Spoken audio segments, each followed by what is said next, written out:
Mesdames et messieurs, bonjour et bienvenue dans votre émission Coup d'œil sur l'environnement que vous suivez régulièrement tous les dimanches sur votre chaîne, la RTGA World. Au jour d'aujourd'hui, la République démocratique du Congo est devenue pratiquement un passoire du monde, alors que nous sommes un pays souverain et nous avons droit à disposer de nos richesses naturelles comme nous voulons. Si nous avons le coltan, le lithium, l'or, le diamant, l'eau, nous avons aussi les forêts. Les forêts aussi font partie de nos ressources naturelles. Et nous pouvons aussi exploiter nos forêts d'une manière ou d'une autre pour pouvoir développer notre pays. Alors, certains projets dans le cadre des RAID sont venus en République démocratique du Congo et aident aujourd'hui la République démocratique du Congo à se retrouver à travers ces forêts. Parce que, comme vous le savez, dans quelques jours, nous allons participer à la 30e édition de la Convention cadre des Nations Unies sur le changement climatique. Et dans ces assises, nous allons négocier comment récompenser les pays forestiers à pouvoir développer les pays. Mais généralement, j'ai bien dit 30e édition aujourd'hui, donc c'est la 30e année aujourd'hui que nous n'arrivons pas à avoir gain de cause. Voilà pourquoi d'autres mécanismes avaient été créés pour que les pays forestiers puissent se retrouver, surtout ceux qui sont autour et dans les forêts, qui les gardent jour et nuit, mais qui sont toujours dans le noir, dans la pauvreté la plus noire. Mais il y a des projets dans le cadre de RAID qui sont venus pour pouvoir relever le niveau de ces populations. Malheureusement, des organisations internationales, c'est le cas par exemple de Rainforest, qui sillonnent nos villages, nos territoires, partout, comme du couteau dans le beurre, et qui trouvent à critiquer ces projets qui sont pourtant salutaires pour nos populations. Alors, le dernier rapport de Rainforest est sorti et a mis en cause le projet RAID en République démocratique du Congo. Et nous sommes venus aujourd'hui auprès du professeur Jean-Robert Bouangoy, qui aussi pilote un des projets RAID dans le Mai-Ndombe, pour qu'il nous fasse la lecture sur le rapport publié par Rainforest. Bonjour, prof. Bonjour, monsieur le journaliste. Oui, prof, nous avons lu avec vous le rapport déposé, publié par Rainforest. Qu'est-ce qui ne va pas avec Rainforest par rapport aux différents projets que vous développez en République démocratique du Congo? Bon, il faut dire que nous ne savons pas exactement ce qu'ils cherchent, mais nous pouvons lire les motivations. Les motivations sont les suivantes. Avant que nous ne puissions commencer nos activités dans différentes contrées de la République, Rainforest et tous ces ONG étaient en fait des représentants. Ils se sont nommés représentants attitrés des communautés locales. D'eux-mêmes. Vous allez, je vais vous donner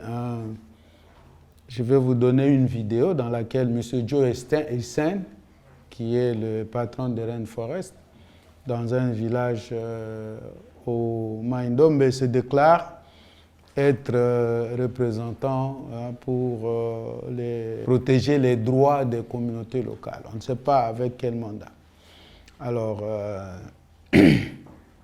ils ont justement ce mandat-là, c'est-à-dire qu'ils vont voir les organisations de financement, notamment aujourd'hui des États comme la Norvège, qui financent beaucoup des activités de protection de l'environnement.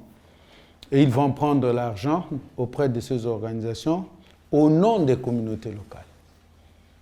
Ils viennent faire un voyage ou deux, on ne sait pas, des fois ils n'arrivent pas.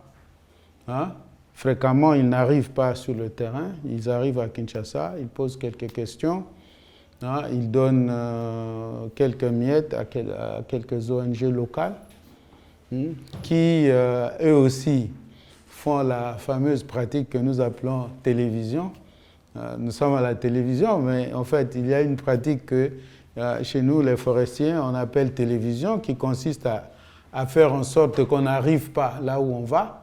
On arrive dans un village et puis on remplit des fiches et tout ça en prétendant qu'on était entré en forêt alors qu'on n'était jamais allé en forêt.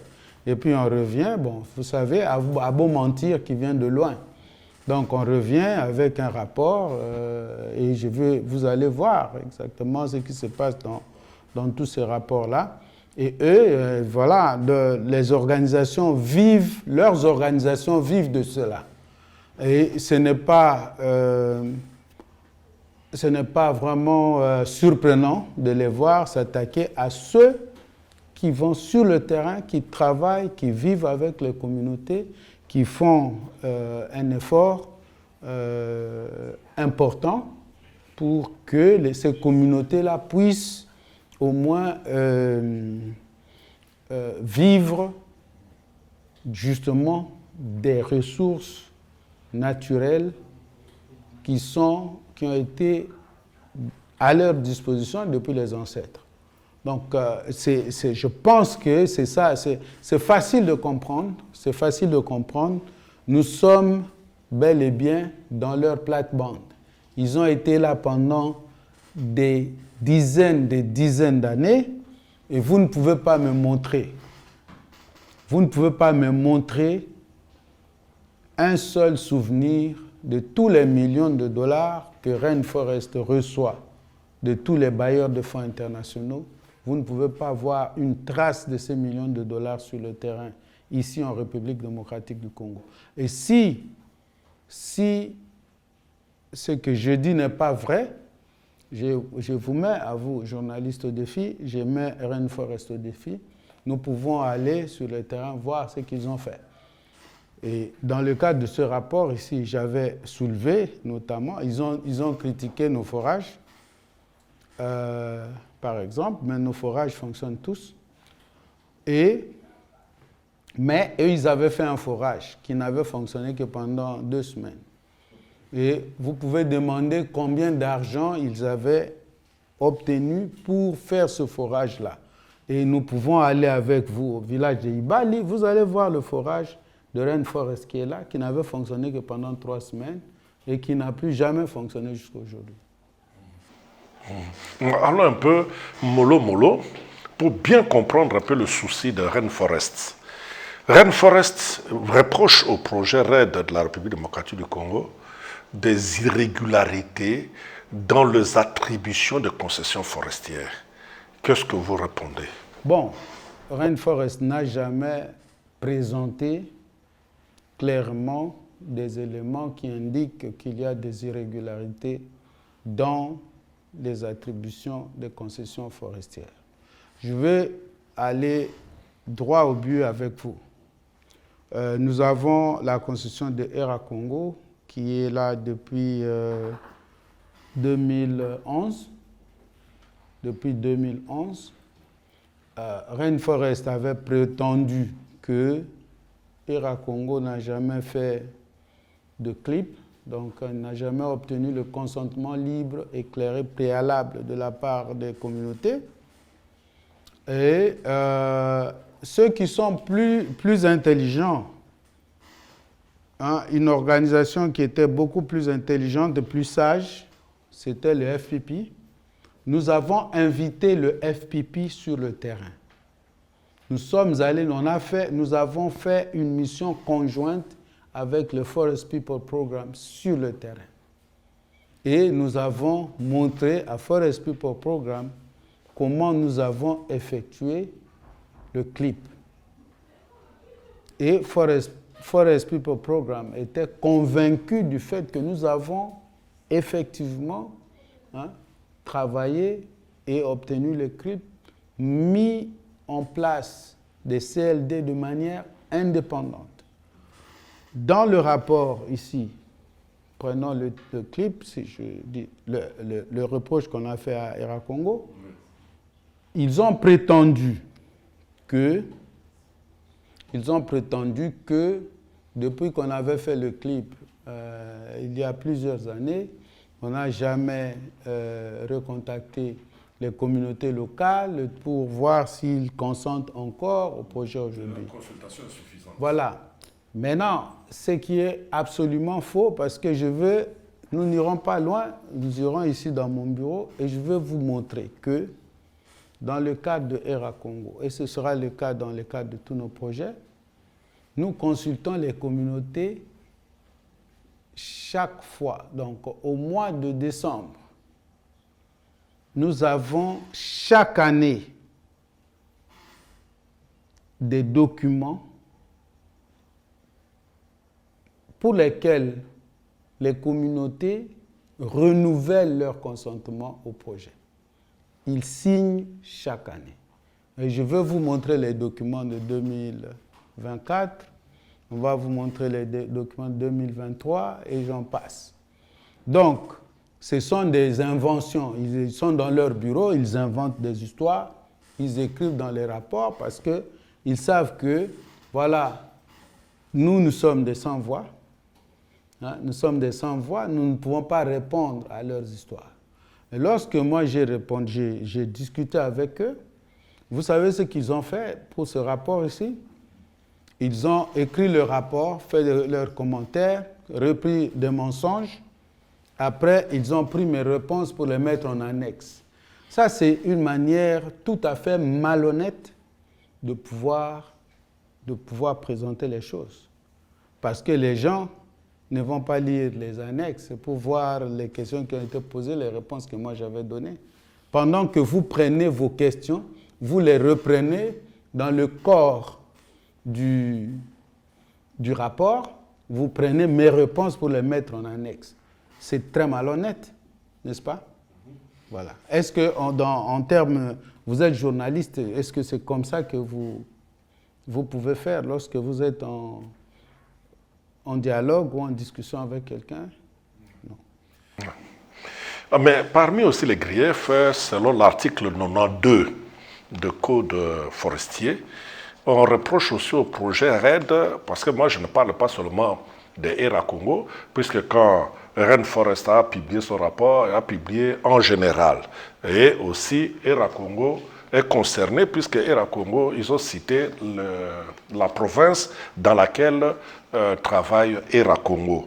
Alors ils disent qu'il y a des projets qui ont eu plus de 500 000 hectares, alors que l'article 92 du Code forestier ne le permet pas. Donc une attribution de 500 000 hectares de forêt, pour eux, c'est irrégulier.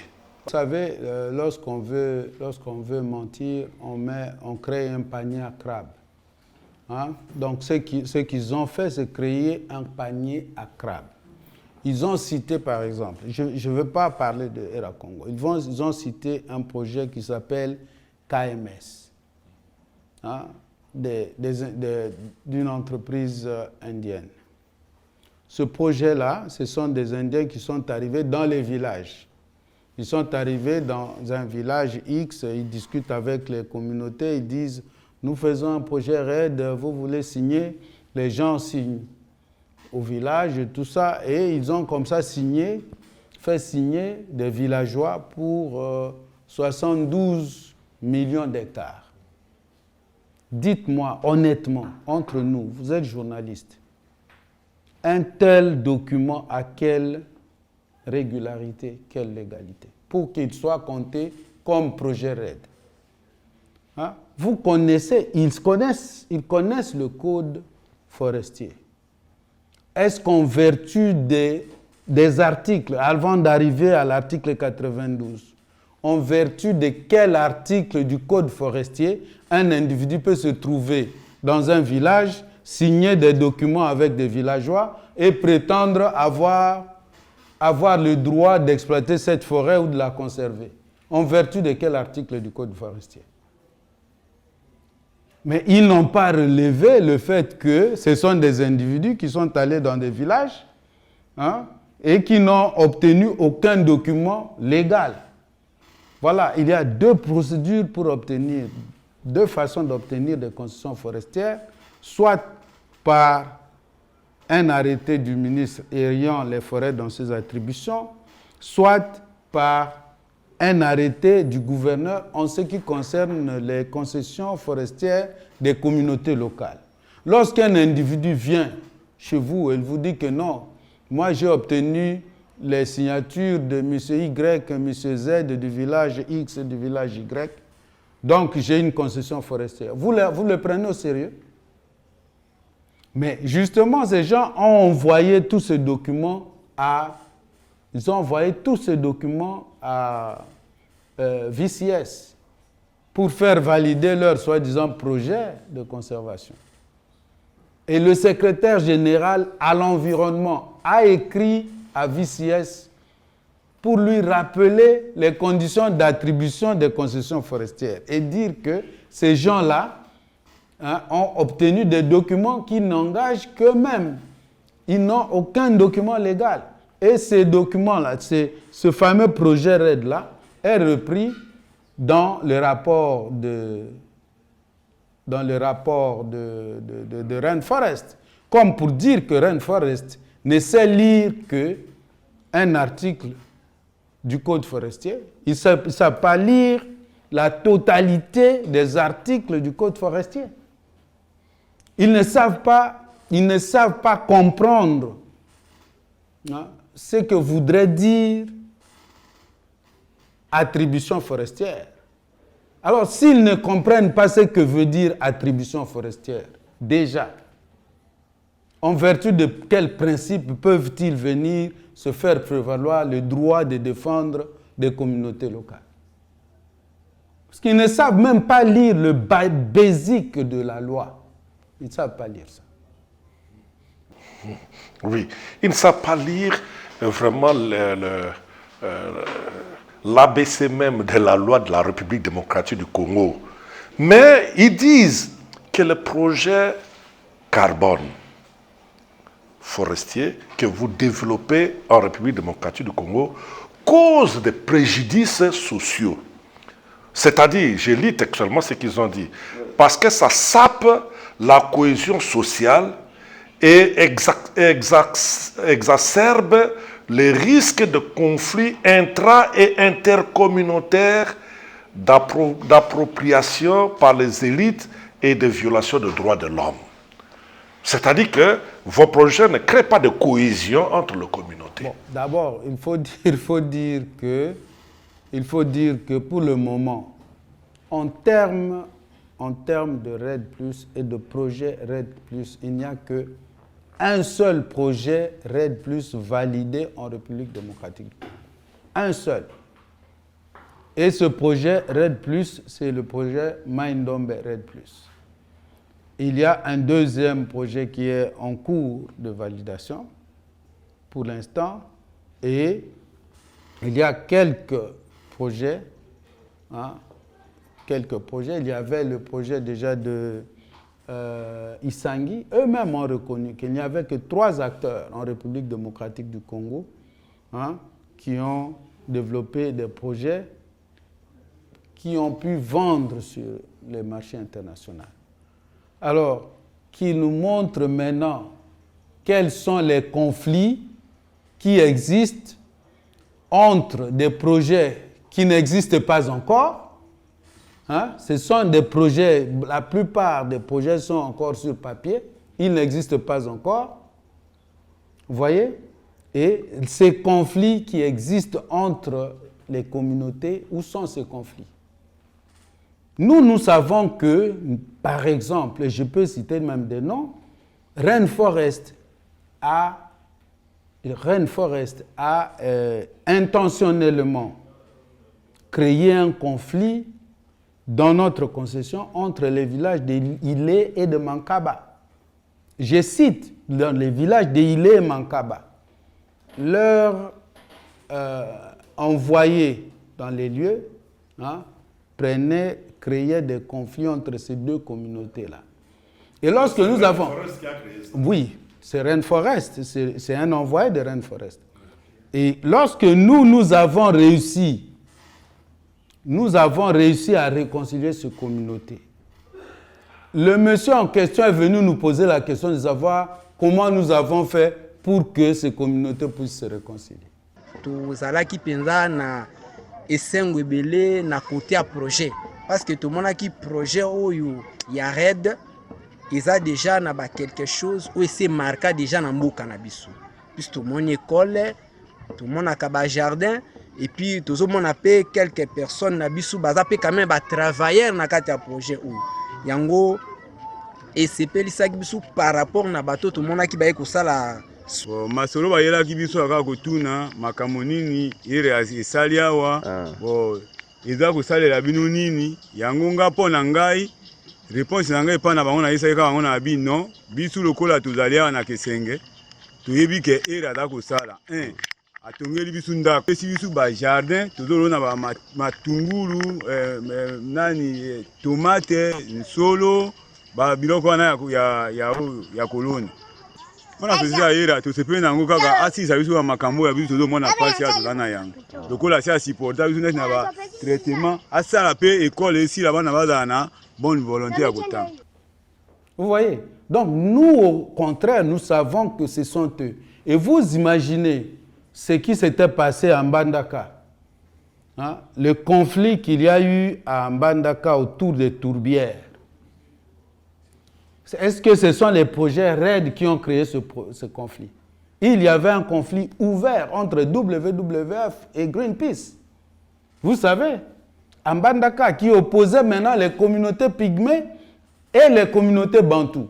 L'un allant derrière les bantous, l'autre derrière les pygmées, ils étaient en train de créer des conflits. Ce sont eux qui viennent au Congo pour créer des conflits.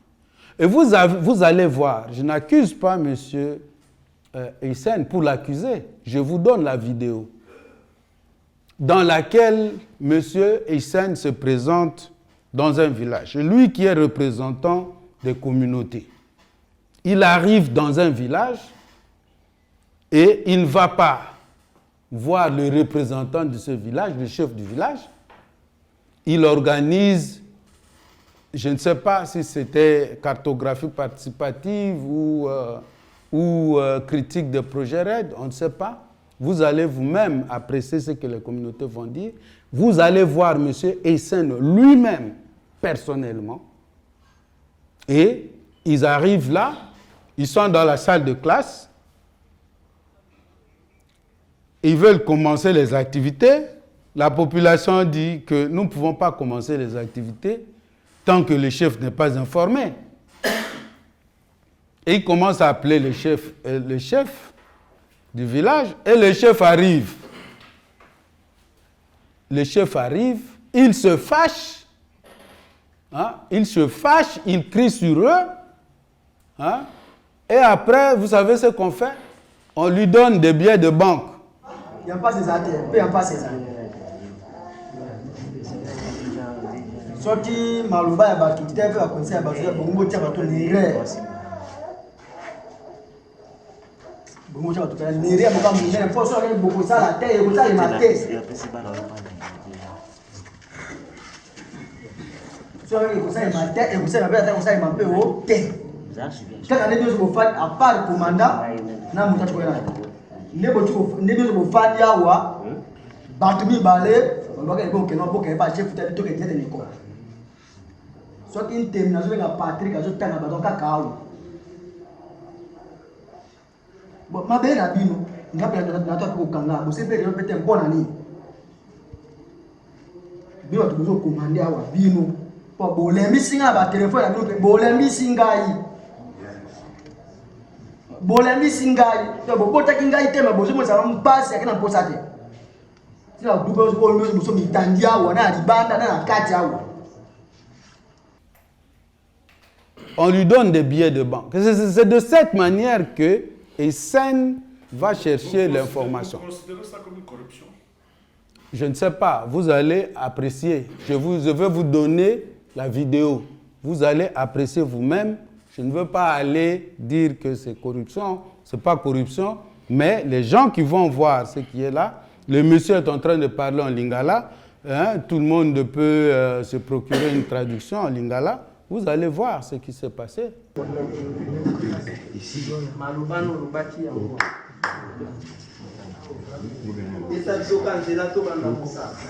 Ça va? Bonjour.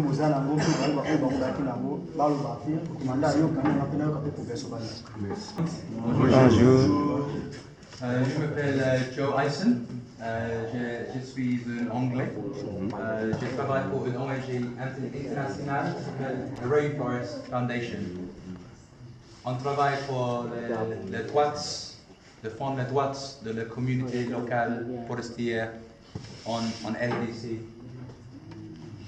Ok, je vais quoi lobby. Comme on a eu Joe Eisen, azali anglais, aussi na Londres, azali pour ça na ONG internationale, to bingi yango Rainforest Foundation. Itinda ya Rainforest ezali kobunda mpona botosi badroit ya bakommunauté oyo bazali kobika na zamba to mpe nzinga ya bazamba na kati ya bamboka oyo nyonso ezali na bassin ya fleuve Congo, donc bassin du Congo plutôt. Awa na RDC Rainforest azali na itinda ya kosunga ete ntango leta azali kosala mibeko na mayeba tali zamba bakoka mpe kokanisa kobatela badroit to mpe etinda ya bakommunauté locale neti biso bato bazali kobika pembeni ya bazamba mpe na kati ya bazamba oyo bato bazali kosenga mpo basala misala ya zamba.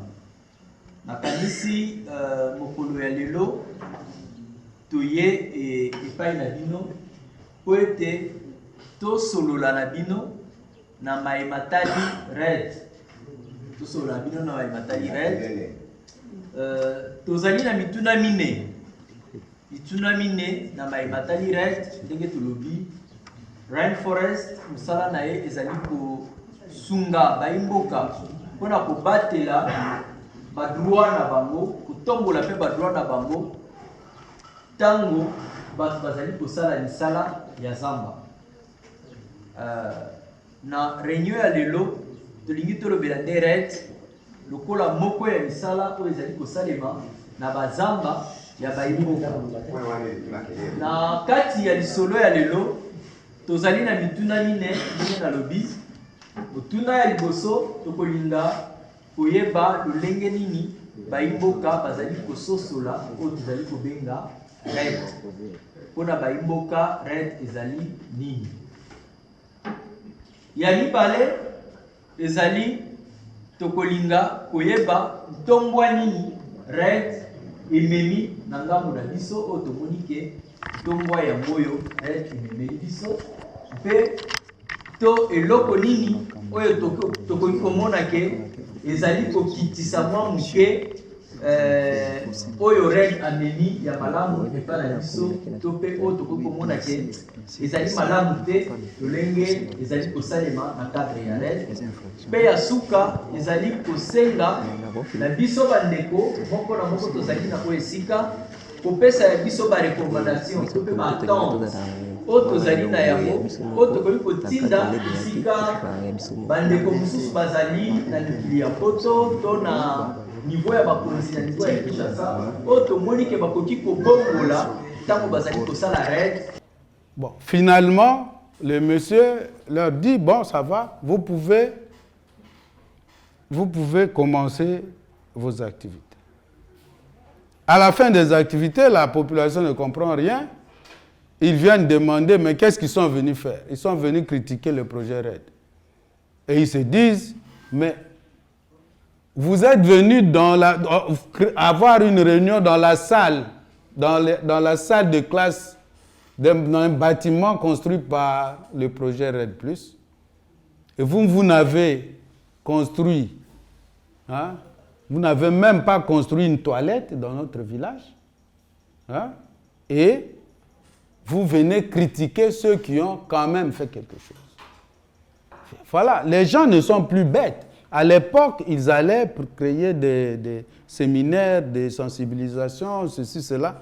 Mais ce n'est pas ça que les gens attendent dans les villages. Tu vois, les gens attendent des entreprises, des ONG qui viennent résoudre leurs problèmes.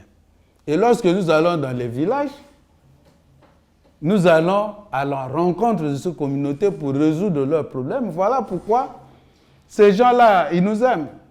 Nous sommes très aimés par les communautés et très détestés par eux. Et nous sommes contents d'être détestés par eux dans ce cadre. Oui, mais vous savez que le problème foncier, c'est un problème qui pose beaucoup de problèmes en République démocratique du Congo, pour ne pas dire dans le monde. Mais Rainforest dit que l'expansion de projets carbone forestiers nuit aux droits fonciers collectifs.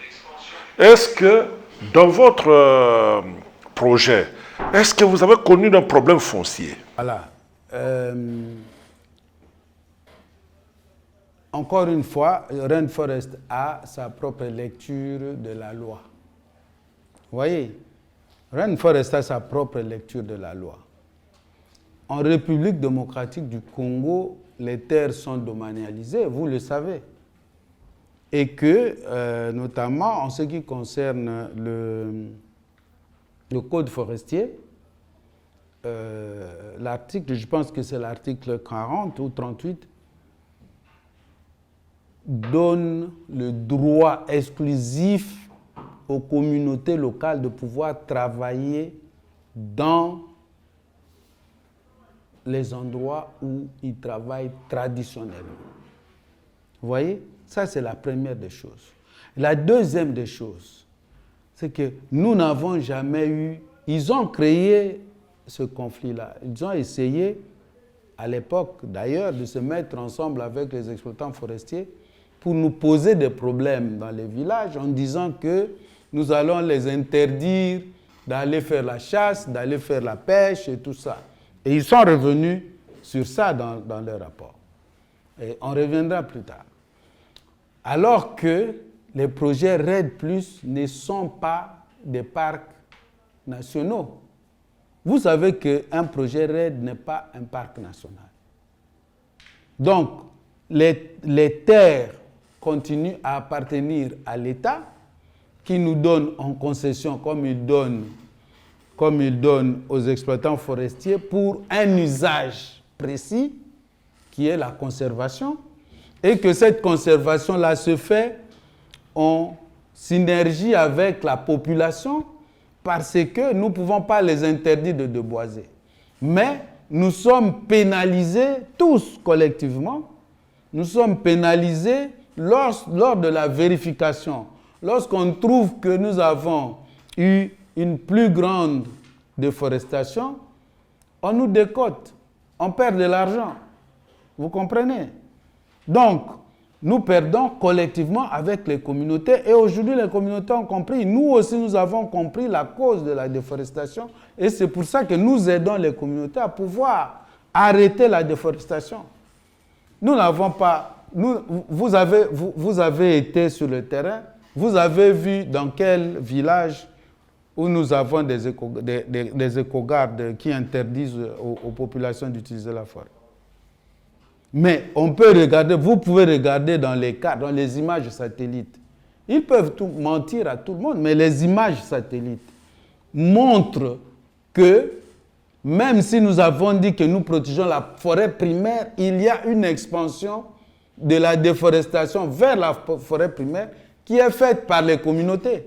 Des gens qui ne sont jamais arrêtés pour avoir fait cette expansion. De quoi est-on en train de parler? Je ne sais pas. Rainforest enfonce le clou en disant que l'industrie carbone en République démocratique du Congo est très opaque. Très opaque parce qu'il y a peu d'informations sur le projet Crédit Carbone en République démocratique du Congo. Peu d'informations, que ce soit en ligne, que dans la documentation, il n'y a pas d'informations, c'est très opaque. Est-ce que c'est vrai? Est-ce que vous ne publiez pas? Il n'y a pas d'informations sur le projet que vous pilotez? Ils sont en train de mentir à ceux qui ne connaissent pas l'industrie carbone. Vous comprenez? Ils sont en train de mentir à ceux qui ne connaissent pas l'industrie carbone. Vous savez que lorsque nous faisons la vérification, lorsque nous allons à la vérification, d'abord, le document descriptif du projet est en ligne, non seulement dans notre site, dans le site de Vera, et c'est une obligation que ce document soit là. Et ce document indique toutes les activités qui sont faites au niveau du projet.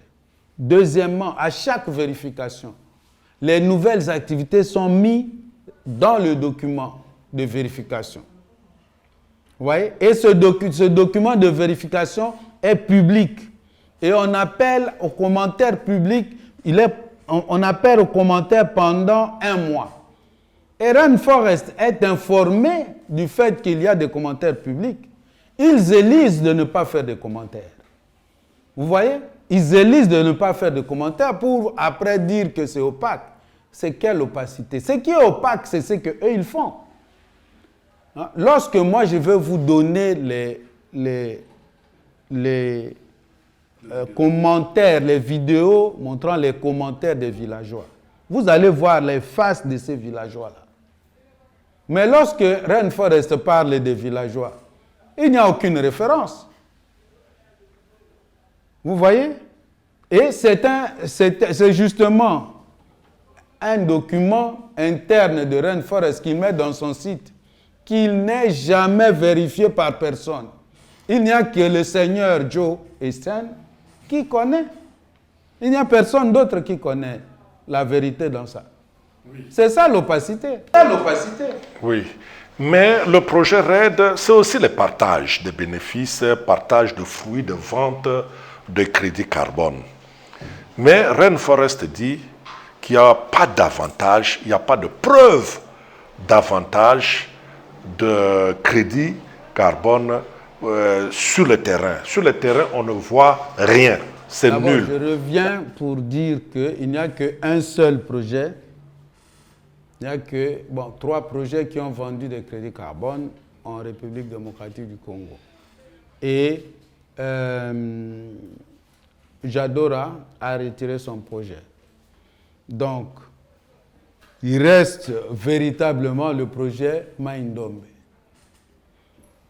Mais je vous invite, à vous, de venir voir s'il n'y a pas d'avantage. Donc, aujourd'hui, dans notre espace de projet, il y a des écoles pratiquement dans tous les villages, à l'exception aujourd'hui de, je pense, 10 villages. Hein? Il y a 3 villages, Ngeleko, Tandenyanga, à l'intérieur. Et dans la périphérie, il y a 4 et 5 villages vers le bout du projet. Donc, en dehors de ces villages-là, les écoles sont construites par nous, dans tous les villages. Les centres de santé sont construits par nous. Les personnes sont soignées par nous dans les centres de santé que nous avons, ou tout frais payé dans les hôpitaux de Inongo et de Kinshasa. Je dis bien tout frais payé pour les membres des communautés. Aujourd'hui, au moment où je vous parle aujourd'hui, il y a ici à Kinshasa au moins 3 cas de décès que la société doit prendre en charge. Mais vous savez ce qui se passe ici lorsque les gens meurent. Hein? J'avais discuté avec un ministre ici qui m'a dit qu'il devait enterrer 160 cadavres abandonnés à Mamaye. Hein? Parce que les gens, même ici à Kinshasa, ont difficile à pouvoir enterrer leurs morts. Et nous avons cette capacité-là de pouvoir aider les originaires de nos villages à pouvoir enterrer leurs morts.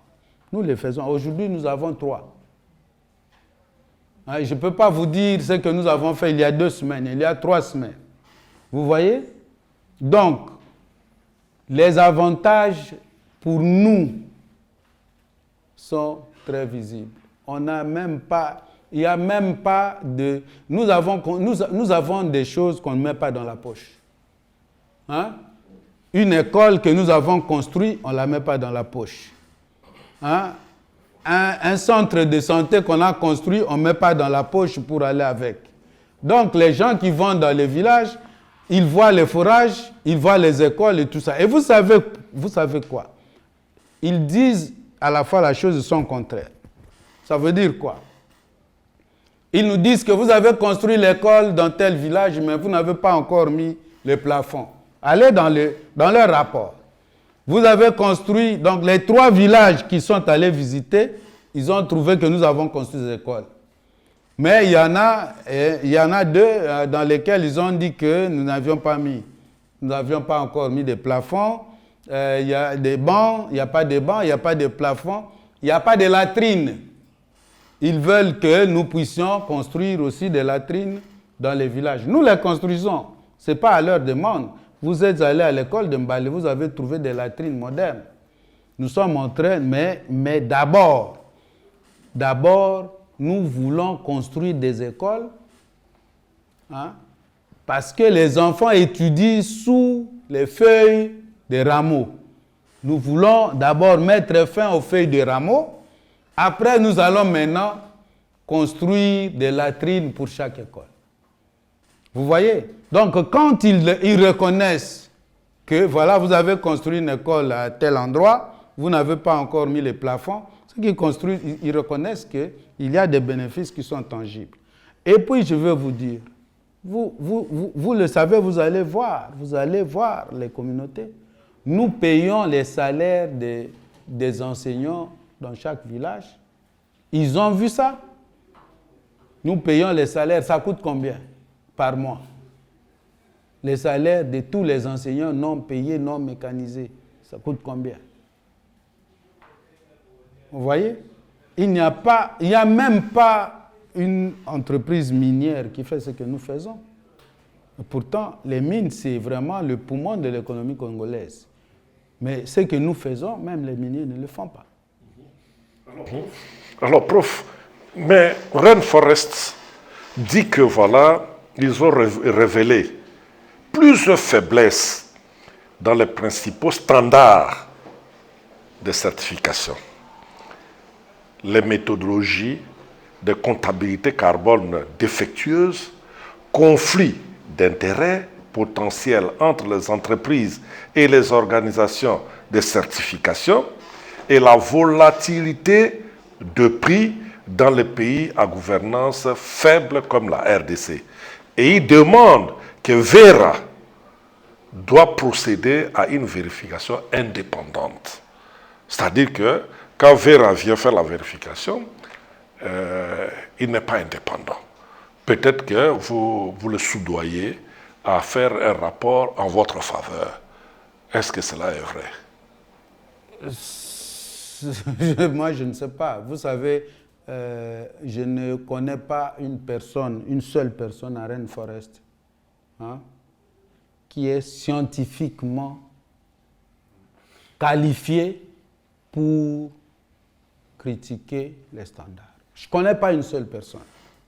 Je voudrais que le chef, Joe Essen, lui-même nous dise quelle est sa qualification. Je l'ai vu, il était allé faire la cartographie participative. Je voudrais qu'il puisse nous dire dans quelle université il a étudié la cartographie. Vous voyez? Donc on ne peut pas... Vous savez, la plupart des gens, nous sommes dans un monde où il y a beaucoup d'autodidactes. Hein?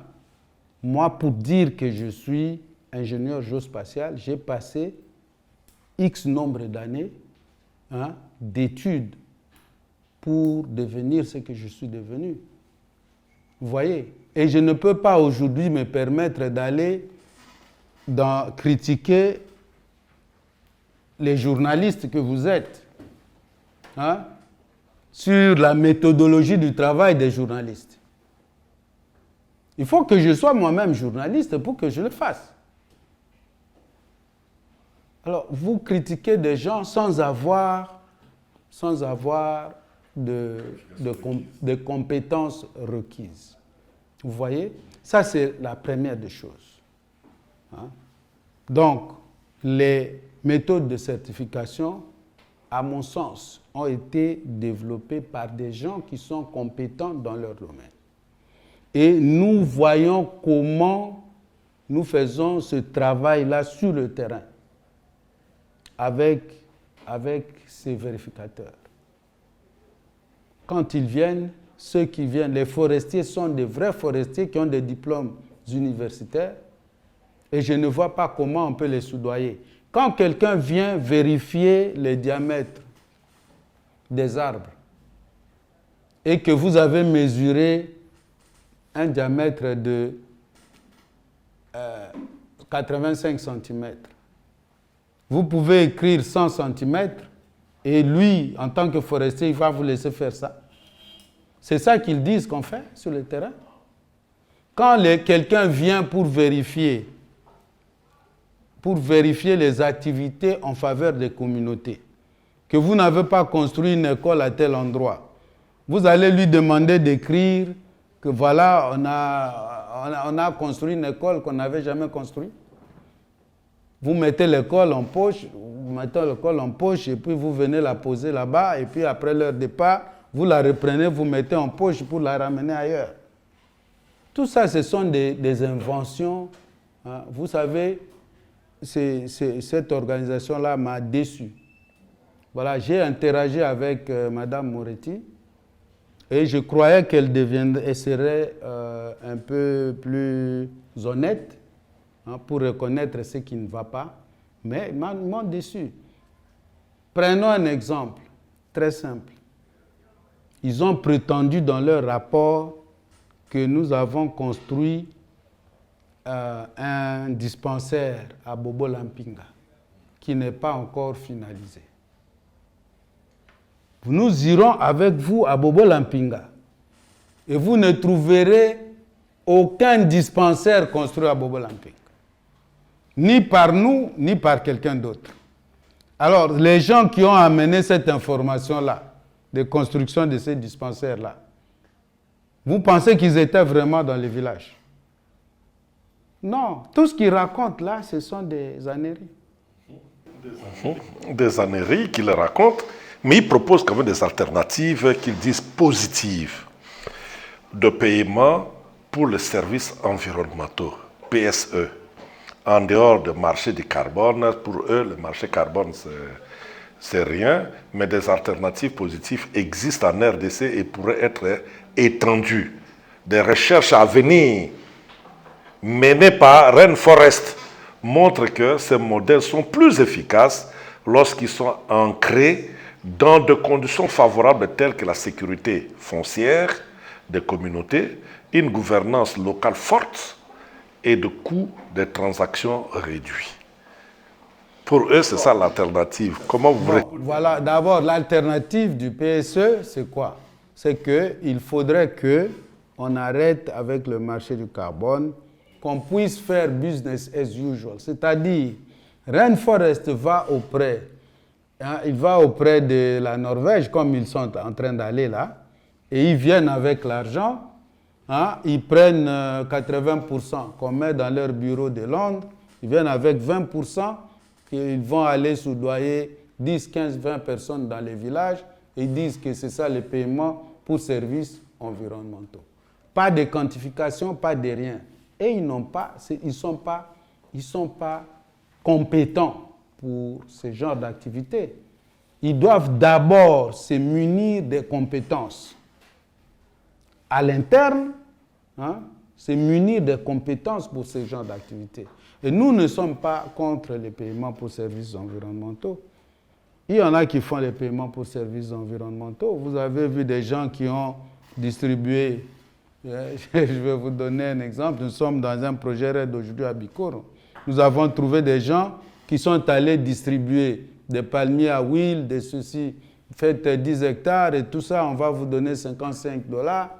Et finalement, allez-y là-bas, dans les villages, pour voir si les gens avaient même planté ces palmiers à huile. Ils n'ont pas planté, ils ont pris 50 000 francs pour mettre en poche, puis c'est fini. Entre-temps, et ils ont reçu 50 000 francs. Et ceux qui avaient reçu l'argent de la Norvège, hein, ils ont gardé combien? Combien de 50 000 francs avaient-ils gardé dans leur poche? Vous voyez, ça c'est continuer à croire que les Africains sont des idiots. Hein? Ça c'est continuer à croire que les Africains sont des idiots. Ils ne peuvent pas réfléchir dans les villages. À Kinshasa, ils ne peuvent pas réfléchir. Il faut Joe Hysen en Angleterre pour réfléchir à leur place. Vous voyez, ça c'est quelqu'un qui se prend pour je sais qui et qui réfléchit à la place des bénéficiaires sur le terrain. En tout cas, prof, merci beaucoup de nous recevoir. Nous avons constaté que vous avez battu en brèche toutes les accusations de Rainforest. Vous démontrez que, en tout cas, le projet RAID est salutaire pour les communautés, que vous avez réalisé beaucoup de choses sur le terrain en faveur de communautés. Pour nous journalistes, pour nous en convaincre de ce que vous dites, nous n'allons pas clôturer cette émission aujourd'hui. Nous allons, avec mes confrères qui sont venus, qui vont vous poser aussi des questions tout à l'heure, nous allons descendre le mercredi prochain à Maindombe pour voir de nos propres yeux si réellement ce que Rainforest vous reproche est faux ou ce que vous venez de dire est vrai. Et comme ça, nous reviendrons à Kinshasa pour conclure ce débat avec Rainforest. En tout cas, merci de nous recevoir pour ce moment ici. Mais ce n'est qu'une partie remise, donc la page reste encore ouverte, donc nous allons clôturer au retour de Maindombe. Je vous remercie beaucoup pour votre interview. Hein, je vous dis que nous déjà, dans tous les cas, je dis toujours que je ne suis jamais satisfait du travail que j'ai déjà. Je suis un éternel insatisfait. Pour ce qui concerne le projet Maindombe, même les écoles qu'on a construites, je trouve que ce n'est pas suffisant. Mais vous savez, votre collègue journaliste est allé demander aux gens, hein, je viens toujours à ça, c'est que Sango a demandé à la population. Président Nabisonane, vous connaissez la réponse de la population? Voilà, donc ces gens-là reconnaissent la qualité du travail que nous faisons. C'est pour cette raison qu'ils croient que nous faisons le travail du président de la République. Ce n'est pas pour dire que le président de la République ne fait pas un bon travail, mais à leur niveau, micro, vous voyez, hein, à ce niveau-là, ils pensent que le projet, hein, est quelque chose de salutaire et de très représentatif pour eux. C'est ça que ça voudrait dire. Ça ne voudrait pas dire que, voilà, nous avons des ambitions politiques, on n'en a pas eu. Même après l'interview, il y a eu des élections. Donc, moi, je n'étais même pas candidat à la députation provinciale. Donc, je ne le serai pas non plus. Mais la communauté, la population reconnaît les efforts que nous faisons en leur faveur. Et nous aussi, nous sommes très affamés, hein, de pouvoir continuer ce travail-là pour que demain, ces enfants-là, ces membres de communauté-là, puissent faire plus que ce que nous avons fait. Vous voyez? Moi, je suis en train de faire un travail. Je suis un idéaliste. Vous savez que mon oncle a été parmi les fondateurs de Habitat pour l'Humanité, qui est aujourd'hui une des organisations non gouvernementales les plus importantes dans le monde. Il est mort, il est parti, mais son œuvre l'a survécu. Et ça, c'est ça mon ambition. Je ne suis pas riche, je ne deviendrai pas riche. Je suis fier d'être pauvre, je suis né pauvre, j'ai grandi, hein, dans une famille très modeste. Mais je peux vous dire que j'ai beaucoup de fierté à pouvoir rester ce que je suis. J'ai beaucoup de fierté à rester ce que je suis, mais à pouvoir amener ma communauté, hein, vers le haut. Ce n'est pas avec les paiements pour services environnementaux de Rainforest que ça va se faire, mais c'est avec le travail ardu que nous sommes en train de faire sur le terrain que ça va avancer. Merci beaucoup. Merci beaucoup. Chers téléspectateurs, vous comprenez que le dossier reste à suivre. Donc, nous allons conclure ça après notre retour de Maïndombe. Et vous-même, vous jugerez si Rainforest est objectif dans le rapport qu'il publie ou il n'est pas objectif. Et ensemble, nous allons voir avec quel ami nous pouvons collaborer pour le développement de la République démocratique du Congo. Au revoir et à très prochainement.